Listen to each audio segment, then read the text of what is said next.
অনেক দিন ধরে যাবো যাবো ভাবছি আর যাওয়াই হচ্ছে না। এই দিন গুনছি, এই দিন যাব ওই দিন যাব, দিন আর আমার হচ্ছে না।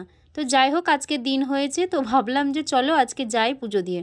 তোমরা টাইটেল আর থাম্বনেল দেখে অবশ্য বুঝতে পেরে গিয়েছো। হ্যাঁ, আমাদের যাবো করে না একটু লেটই হয়ে গেল, প্রায় আমরা ঠিক টাইম মতোই কিন্তু পৌঁছেছি। চলো আজ কিভাবে পুজো দিচ্ছি না দিচ্ছি, কোথায় পুজো দিচ্ছি তোমাদেরকে সবটাই শেয়ার করব।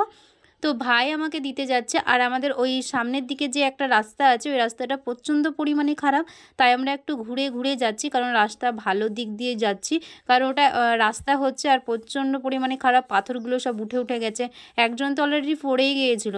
তো যাই হোক, তো দেখতে দেখতে চলে আসলাম আমরা কালীবাড়ি, বিষ্ণুপুর কালীবাড়িতে। এখান থেকে বাটা নিয়ে নিলাম বাটার দোকান থেকে। তারপরে দেখি লাইন, বাপরে বাবারে, দেখো এই সাইড দিয়ে ওই কর্নারে মন্দিরটা রয়েছে। তো আজকে তো কি লাইন দেখছো, যখন পুজো হয় পৌষ মাসে দেখবে তখন ভিড়। এটা তো ভেতরে লাইন দাঁড়িয়েছে, তো তো মন্দিরের বাইরে তার মাঠের দিকে লাইন হয়। তো তারপরে যাই হোক, আস্তে আস্তে করে টুকটুক করে আমরা লাইন দিয়ে এগোচ্ছি, তাই ভাবলাম তোমাদেরকে শেয়ার করলি।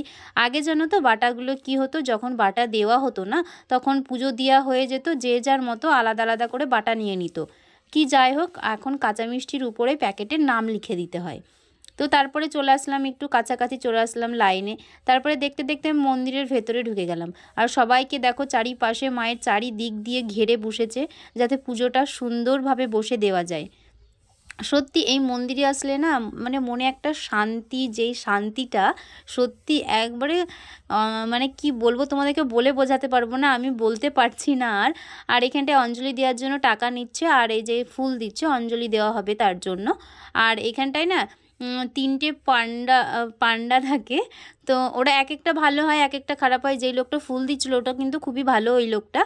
আর এখানটায় আমরা একটু ভিডিও করে নিচ্ছিলাম। তো মন্দিরে তোমরা বলতে পারো যে হ্যাঁ পুজো দিতে এসো আবার ভিডিও, তোমাদেরকে তো সবটাই শেয়ার করি। অনেকে দেখেছি আমি কমেন্ট করতে, কিন্তু আমার এটা কাজ, আমি তাই করি।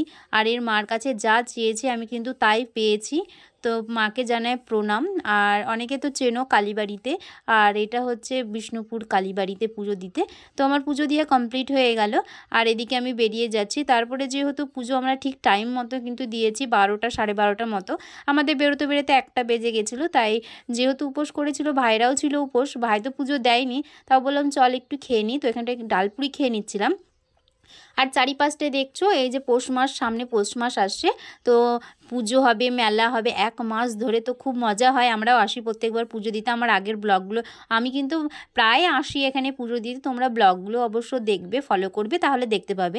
তো পুজো দিয়ে কমপ্লিট হয়ে গেল, খাওয়া দাওয়া কমপ্লিট হয়ে গেল, তো আমরা এখন যাচ্ছি বাড়ির দিকে। তো ভিডিওটা কেমন লাগলো অবশ্যই তোমরা কমেন্ট করে জানাবে। তো নেক্সট ব্লগে তোমাদের সাথে আবারও দেখা হচ্ছে। ভালো থেকো, সুস্থ থেকো, বাই। আর মন্দিরটা তোমরা একটু এক ঝলক দেখে নাও।